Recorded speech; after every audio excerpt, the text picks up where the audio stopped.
ओम शांति। आज 2 जनवरी 2021 की साकार मुरली। आज बाबा ने कहा, मीठे बच्चे, बाप की श्रीमत का रिगार्ड रखना, माना मुरली कभी भी मिस नहीं करना, हर आज्ञा का पालन करना। प्रश्न, अगर तुम बच्चों से कोई पूछे राजी खुशी हो तो तुम्हें कौन सा जवाब फलक से देना चाहिए? उत्तर, बोलो परवाह थी पार ब्रह्म में रहने वाले की, वो मिल गया, बाकी क्या चाहिए, पाना था सो पा लिया। तुम ईश्वरीय बच्चों को किसी बात की परवाह नहीं। तुम्हें बाप ने अपना बनाया, तुम्हारे पर ताज रखा, फिर परवाह किस बात की? ओम शांति। बाप समझाते हैं, बच्चों की बुद्धि में जरूर होगा कि बाबा बाप भी है, टीचर भी है, सुप्रीम गुरु भी है। इसी याद में जरूर होंगे। यह याद कभी कोई सिखला भी नहीं सकते। बाप ही कल्प कल्प आकर सिखलाते हैं। वही ज्ञान सागर पतित पावन भी है। वह बाप भी है, टीचर भी है, गुरु भी है। यह अब समझा जाता है, जबकि ज्ञान का तीसरा नेत्र मिला है। बच्चे भर समझते तो होंगे, परंतु बाप को ही भूल जाते हैं, तो टीचर गुरु फिर कैसे याद आएगा? माया बहुत ही प्रबल है, जो 3 रूप में महिमा होते हुए भी तीनों को भुला देती है।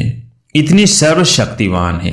बच्चे भी लिखते हैं, बाबा हम भूल जाते हैं। माया ऐसी प्रबल है, ड्रामा अनुसार है बहुत सहज। बच्चे समझते हैं ऐसा कभी कोई हो नहीं सकता। वही बाप टीचर सदगुरु है।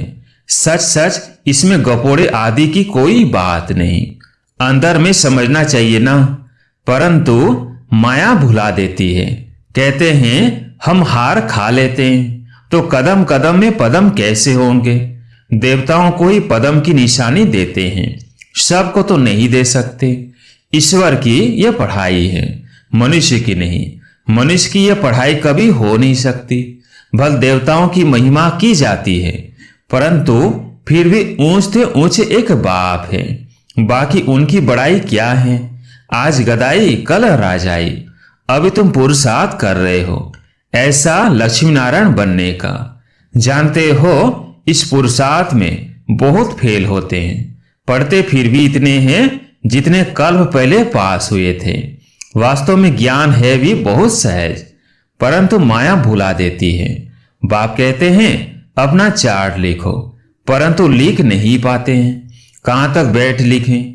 अगर लिखते भी हैं तो जांच करते हैं। 2 घंटा याद में रहें, फिर वो भी उन्हों को मालूम पड़ता है जो बाप की श्रीमत को अमल में लाते हैं। बाप तो समझेंगे इन विचारों को लज्जा आती होगी, नहीं तो श्रीमत अमल में लानी चाहिए, परंतु 2% मुश्किल चार्ट लिखते हैं। बच्चों को श्रीमत का इतना रिकॉर्ड नहीं है। मुरली मिलते हुए भी पढ़ते नहीं हैं। दिल में लगता जरूर होगा, बाबा कहते तो सच है, हम मुरली ही नहीं पढ़ते तो बाकी औरों को समझाएंगे क्या? याद की यात्रा। ओम शांति। रूहानी बाप रूहानी बच्चों को समझाते हैं। यह तो बच्चे समझते हैं, बरोबर हम आत्मा हैं, हमको परम पिता परमात्मा पढ़ा रहे हैं। और क्या कहते हैं? मुझे याद करो तो तुम स्वर्ग के मालिक बनो। इसमें बाप भी आ गया, पढ़ाई और पढ़ाने वाला भी आ गया, सदगति दाता भी आ गया। थोड़े अक्षर में सारा ज्ञान आ जाता है। या तुम आते ही हो इसको रिवाइज करने के लिए। बाप भी यही समझाते हैं, क्योंकि तुम खुद कहते हो हम भूल जाते हैं, इसलिए यहां आते हैं रिवाइज करने। भल कोई यहां रहते हैं तो भी रिवाइज नहीं होता है, तकदीर में नहीं है। तदबीर तो बाप कराते ही हैं। तदबीर कराने वाला एक बाप ही है। इसमें कोई की पास खातिरी भी नहीं हो सकती है। न स्पेशल पढ़ाई है। उस पढ़ाई में स्पेशल पढ़ने लिए टीचर को बुलाते हैं, या तो तकदीर बनाने लिए सबको पढ़ाते हैं। एक एक को अलग कहां तक पढ़ाएंगे? कितने ढेर बच्चे हैं। उस पढ़ाई में कोई बड़े आदमी के बच्चे होते हैं तो उन्हों को स्पेशल पढ़ाते हैं। टीचर जानते हैं कि यह डल है, इसलिए उनको स्कॉलरशिप लायक बनाते हैं। यह बाप ऐसे नहीं करते हैं। यह तो एक रस सबको पढ़ाते हैं। वो हुआ टीचर का एक्स्ट्रा पुरुषार्थ कराना। यह तो एक्स्ट्रा पुरुषार्थ किसको अलग से कराते नहीं। एक्स्ट्रा पुरुषार्थ माना ही मास्टर कुछ कृपया करते हैं। ऐसे तो भल पैसे लेते हैं, खास टाइम दे पढ़ाते हैं, जिससे वो जास्ती पढ़कर होशियार होते हैं। यहाँ तो जास्ती कुछ पढ़ने की बात है ही नहीं। इनकी तो बात ही नहीं है।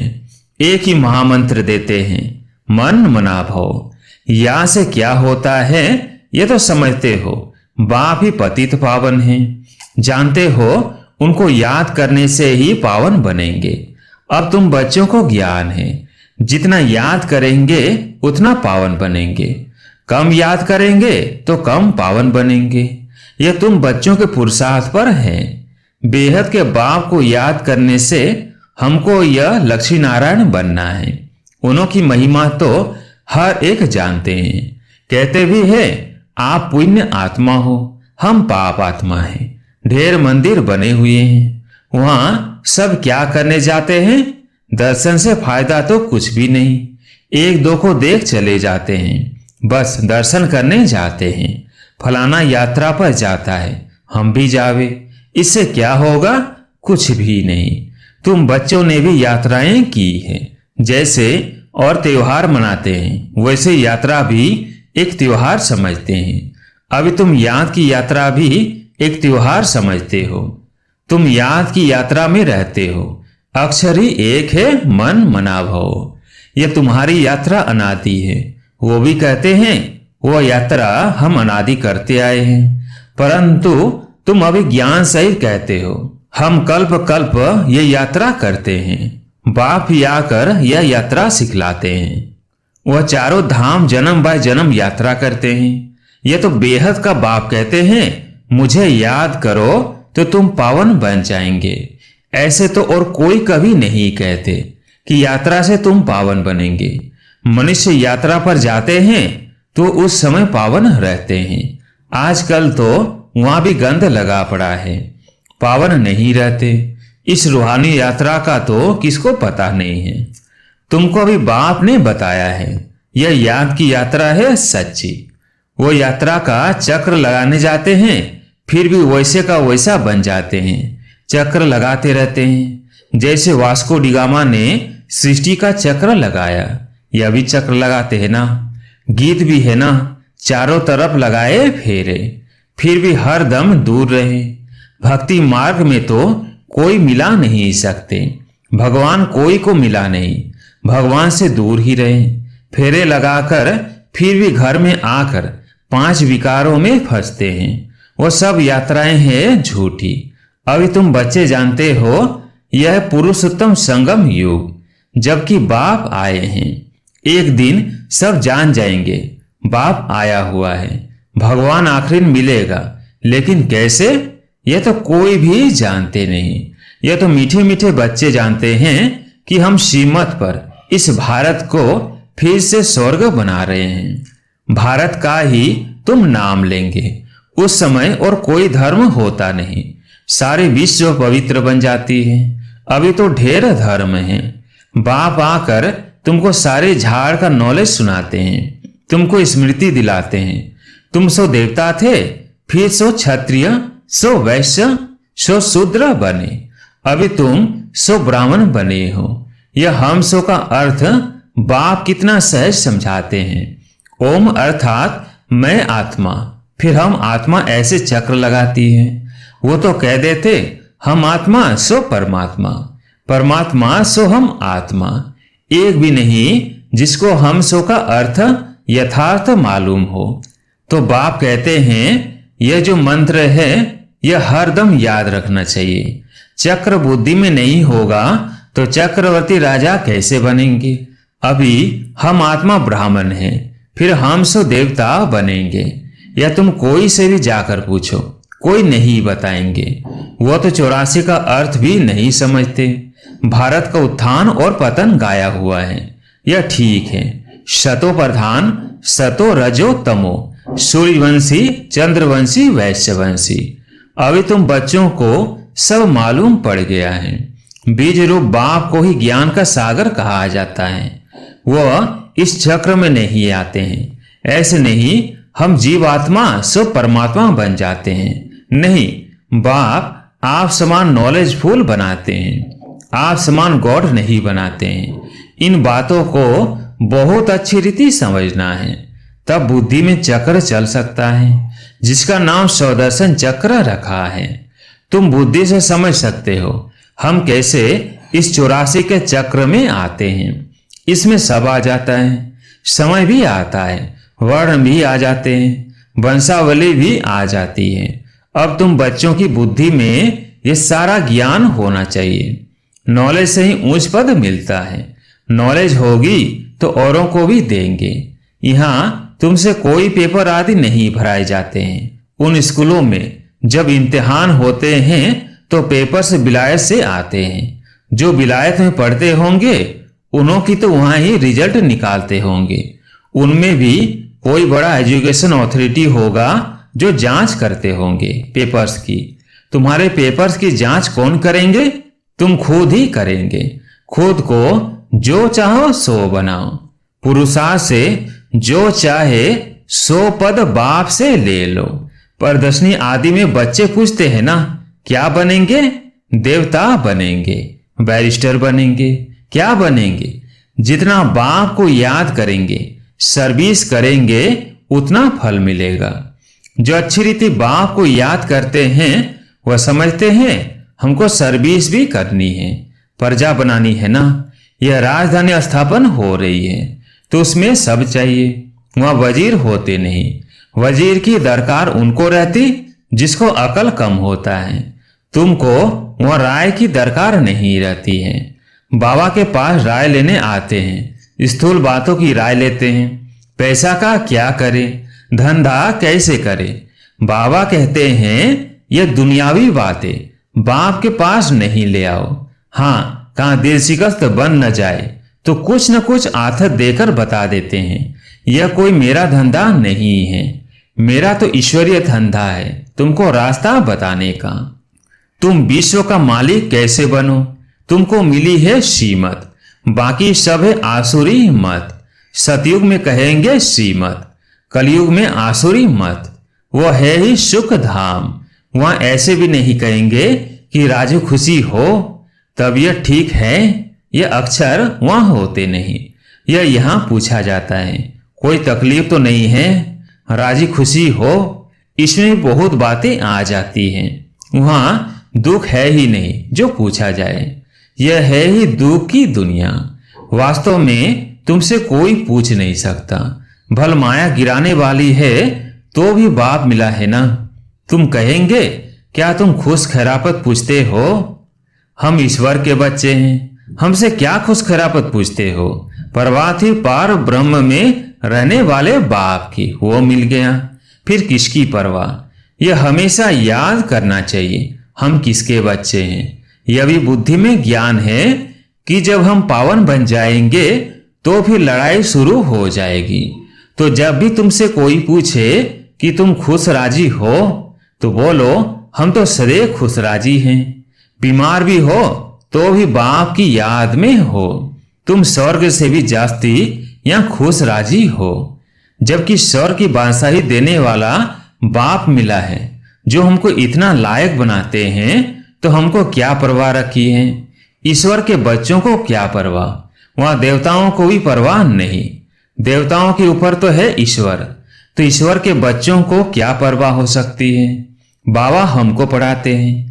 बाबा हमारा टीचर सदगुरु है। बाबा हमारे ऊपर ताज रख रहे हैं, हम ताजधारी बन रहे हैं। तुम जानते हो हमको विश्व का ताज कैसे मिलता है? बाप नहीं ताज रखते।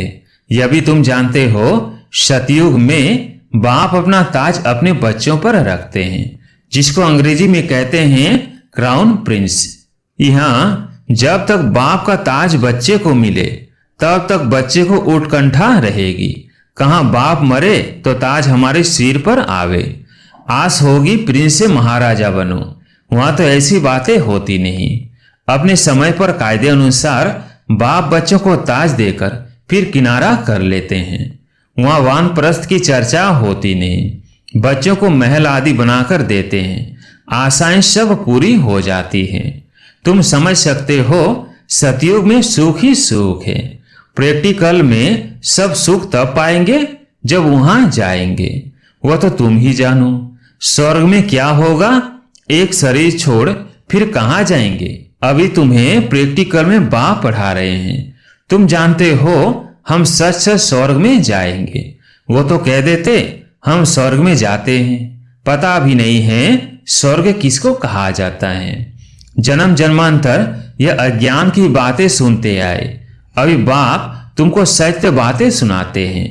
अच्छा, मीठे मीठे सिकिलदेव बच्चों प्रति माँ पिता बाप दादा का याद प्यार और गुड मॉर्निंग। रूहानी बाप की रूहानी बच्चों को नमस्ते।